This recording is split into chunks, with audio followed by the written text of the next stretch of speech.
Meg 2, The Trench is directed by Ben Wheatley and stars Jason Statham as Jonas Taylor, who returns in the sequel to The Meg as part of a research team who explores the depths of the ocean. And it's not long before Jonas and his team are up against, well, lots and lots of Megs. When the first film was released back in 2018, my friend Adam and I reviewed it, and I wasn't game to ask him back for this review, which he was ecstatic about. This film is objectively not great. We both hated that first film, and my issues with it stemmed from writing and directing issues that really have enough plot holes and inconsistencies to drive a truck through. But aside from that, for me, my biggest gripe with the film is it seemed to play all this material far too straight. Where Turtle Talk dropped the ball, Ben Wheatley seems to have made some slight improvements this time around, which we'll get to in a second. The first and second acts of this film still aren't great.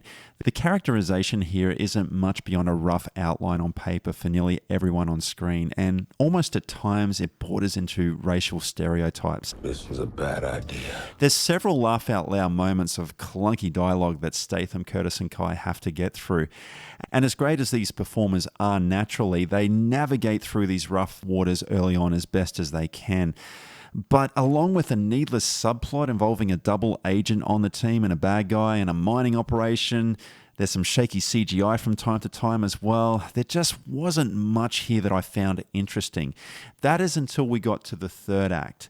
It's when the film gets to Fun Island. Well, I literally started having fun with this movie, and so does the film. It's here the film really springs to life and embraces what it's really all about. The locations are real. There's some good shark action, which, if we're being honest, that's exactly what we're here for.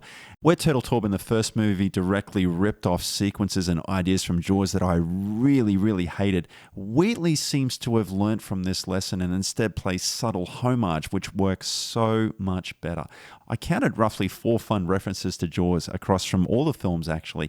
If you counted more, let me know in the comments below what I missed.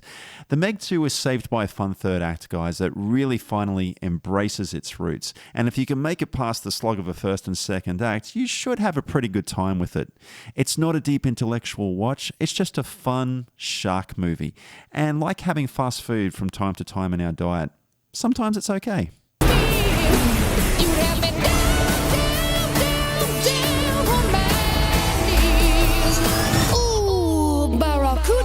So guys, have you seen The Meg 2 yet? If you have, let me know in the comments below what you thought of the film. I always love discussing a film, whether you liked it or disliked it, it's all good. If you dug this review, don't forget to flick a like and subscribe and all that cool stuff. It helps the channel out a great deal. And remember guys, a weekend watching movies is a weekend well spent.